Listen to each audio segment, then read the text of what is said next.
착오나는 의사 유영현의 오디오북 차 오디세이.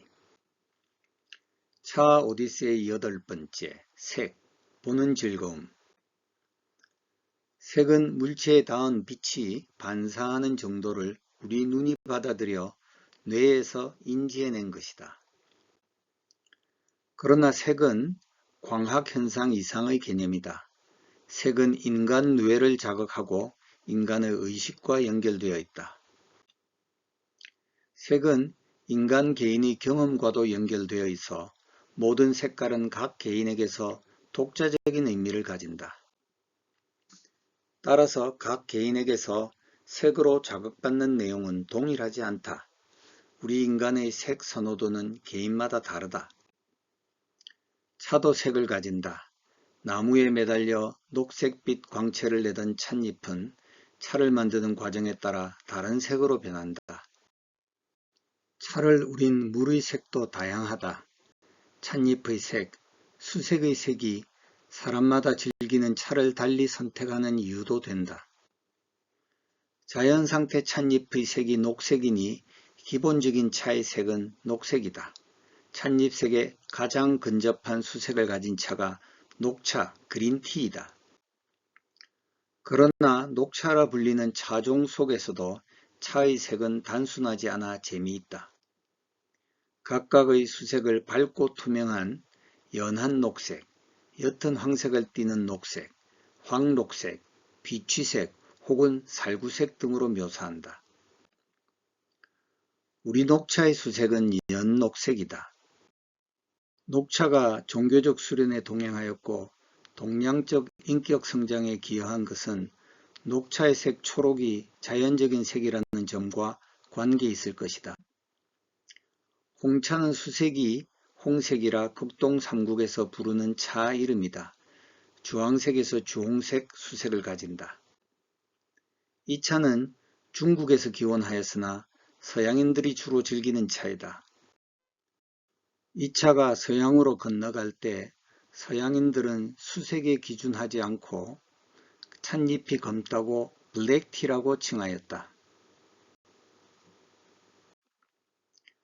홍차가 영어로 블랙티라는 것을 처음 할 때 사람들은 의아할 수밖에 없다.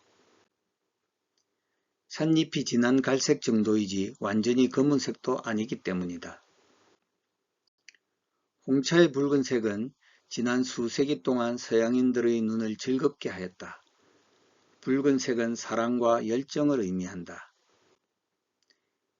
흰 유약으로 덮인 도자기 찻잔 속 홍차의 붉은색, 혹은 투명한 유리를 통과해 보이는 맑은 붉은색은 과학혁명, 산업혁명, 대항해 시대의 서양인들의 열정과 잘 부합하였다.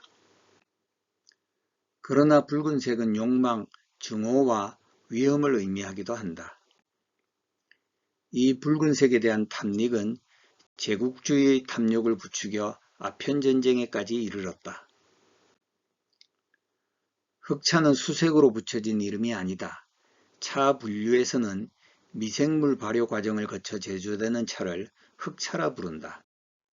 흑차의 스펙트럼은 넓어 어두운 녹색 혹은 황색에서 갈색 혹은 젓갈색에 이르는 여러 종류의 차를 포함한다. 어느 흑차도 검은 찻잎과 수색을 가지지는 않는다. 흑차의 영어 이름은 다크티이다. 복전차, 화전차 혹은 천량차들은 찻잎도 수색도 검지 않아 영어 다크티가 블랙티보다 잘 어울린다. 흑차의 대명사인 보이숙차도 짙은 젓갈색 수색을 가져 다크티라 부르면 적절하다. 검은색은 어둠, 악, 죽음, 절망, 무거움 등을 상징한다. 흑차들 대부분이 검은 수색을 가지지는 않아 검은색이 상징하는 어둠과는 거리가 있다는 점은 다행이다. 다만 차가 나이가 들수록 내는 맛은 검은색 상징과 어울리기도 한다. 이 맛은 어둡고 깊은 땅속 흙맛이다. 오래된 노차는 뚜렷한 향이나 분명한 맛을 잃은 대신 땅속 깊은 맛을 되찾는다. 어떤 이들은 이를 무미지미라 부르며 맛을 잃은 가운데 풍겨내는 맛에 찬사를 보낸다. 혹자는 무미지미를 형이상학적인 맛이라면서 혹평한다. 그러나 나의 노차시음 경험으로는 무미지미가 단지 형이상학적 맛은 아니다. 땅속 깊은 곳의 맛, 색이 배제된 검은 절대성을 의미하는 맛이다. 수십 년 세월을 보내고 나서 흑차는 비로소 그 이름에 적절한 맛을 얻는다. 백차의 찻잎은 백색이다. 찻싹 표면의 작은 털들이 제조 후에도 남아 이로 인해 찻잎이 백색으로 보인다. 그러나 백차의 수색은 황색이다. 수색은 연한 황색이고 보관기간이 지날수록 연주황색을 띈다. 백차의 노랑수색을 처음 만났을 때 그 수색은 저내린의 숲일 회색의 포도와 레몬빛 가스등과 겹쳐졌다. 그때 마침 가스등을 켜는 시간이어서 더욱 짙어진 안개와 어둑어둑한 모색 속에서 그 등이 하나씩 하나씩 켜지던 광경은 지금도 잊을 수 없다.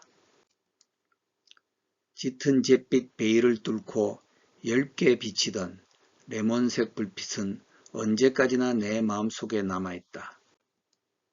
내가 유럽을 그리 원한다면 안개와 가스등 때문인 것이다.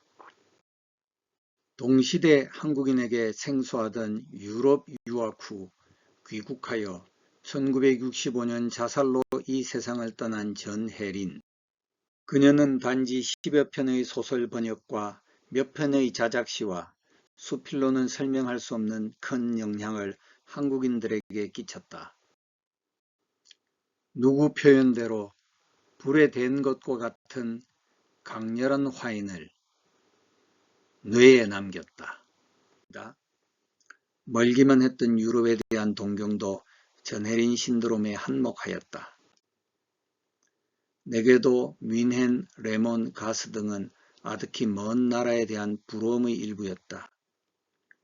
전혜린은 안개 속 가스 등의 노란색을 레몬색이라 하였다. 딱히 레몬색이 맞는지는 의문스럽다. 오히려 연주황색일 것이다. 아무튼 백차를 우릴 때면 나는 뮌헨의 가스등 불빛 아래 어딘가를 헤매고 있다. 땅속 깊은 곳의 뿌리에서 물과 영양물질이 올라와 차 싹으로 자란다.